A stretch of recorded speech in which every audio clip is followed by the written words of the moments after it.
Hello दोस्तों, welcome to my Krisha classes. दोस्तों, आज हम जानेंगे बिहार के प्रमुख नदियाँ एवं मिट्टी और वन के बारे में, जो हमारे लिए बहुत इम्पोर्टेंट है। इस वीडियो को लास्ट तक जरूर देखें। बिहार की सबसे लंबी तथा बड़ी नदी कौन सी है?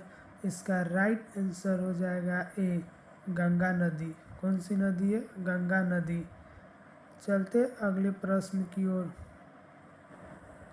नेपाल से निकलकर बिहार में बहने वाली नदी में सबसे लंबी नदी कौन सी है? इसका राइट आंसर हो जाएगा बी, कोसी नदी। कौन सी नदी हो जाएगी? कोसी नदी। चलते अगले प्रश्न की ओर। किस नदी को बिहार का शोक कहा जाता है? इसका राइट आंसर हो जाएगा डी, कोसी नदी। कौन सी नदी हो जाएगी? कोसी नदी। चलते अगले प्रश्न की ओर। गंगा की सहायक नदी में उत्तर की ओर कौन सी नदी सबसे लंबी है?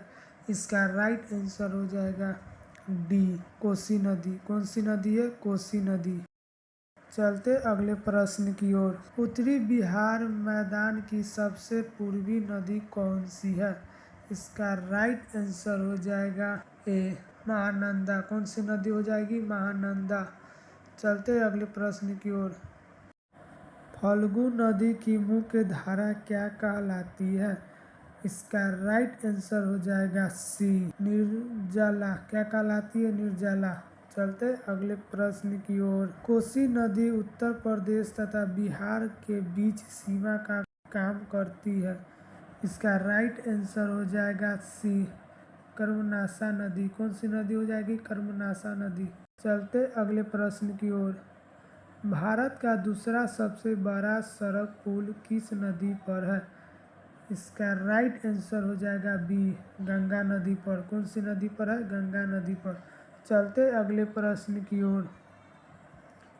बिहार की सर्वाधिक तीव्र जलधारा वाली नदी कौन सी है?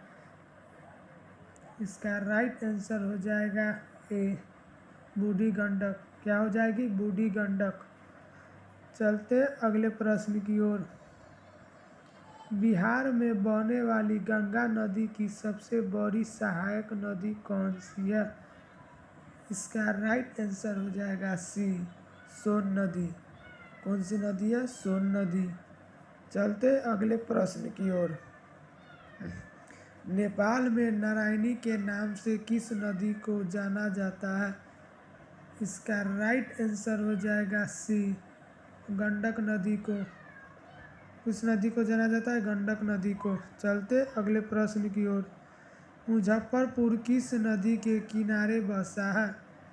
इसका राइट आंसर हो जाएगा डी, बूढ़ी गंडक। कौन सी नदी है? बूढ़ी गंडक। चलते अगले प्रश्न की ओर।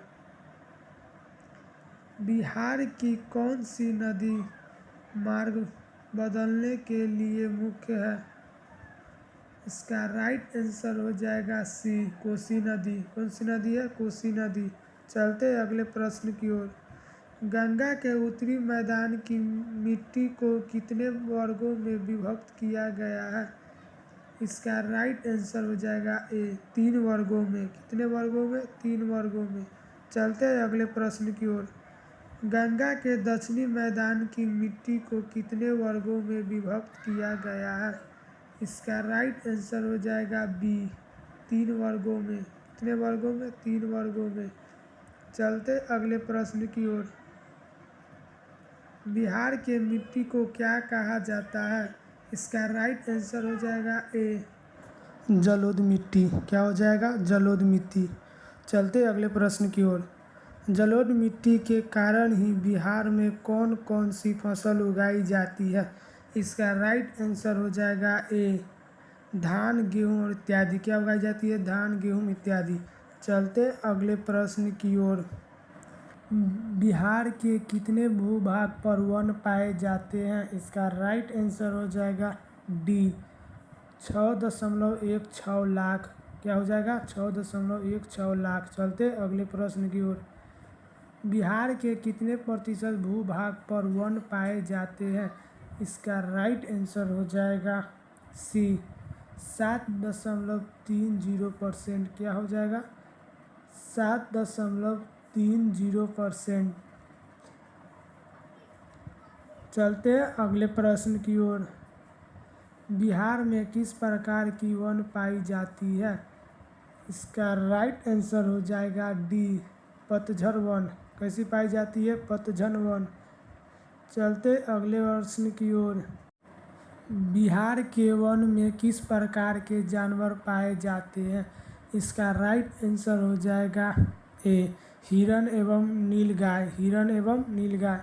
चलते अगले प्रश्न की ओर। बिहार के किस जिले में सर्वाधिक वन पाए जाते हैं? इसका राइट आंसर हो जाएगा सी, कैमूर। कहाँ पाया जाता है? कैमूर में। अगर वीडियो पसंद आया हो तो लाइक कमेंट शेयर ज़रूर करें। मिलते हैं अगले वीडियो में। जय हिंद, जय भारत।